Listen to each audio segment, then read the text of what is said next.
استبعد عبد العزيز رحابي وزير الإعلام والاتصال السابق الجزائري في منتدى جريدة ليبرتي استبعد إجراء انتخابات رئاسية في أبريل من العام القادم لسبب وصفه بالبسيط، وهو أن محيط رئيس الجمهورية يعرف بأن وضعه الصحي لا يسمح له بتنشيط الحملة الانتخابية،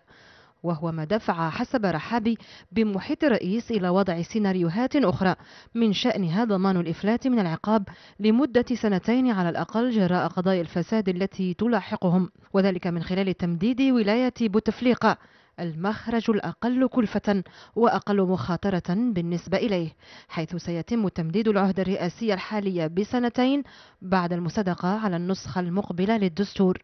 واستبعد وزير الإعلام والاتصال السابق فرضية ترشيح شقيق رئيس بوتفليقة للرئاسيات القادمة في حال تنظيمها في موعدها المفترض، لأنه لا حاجة له للترشح والسلطة في يده.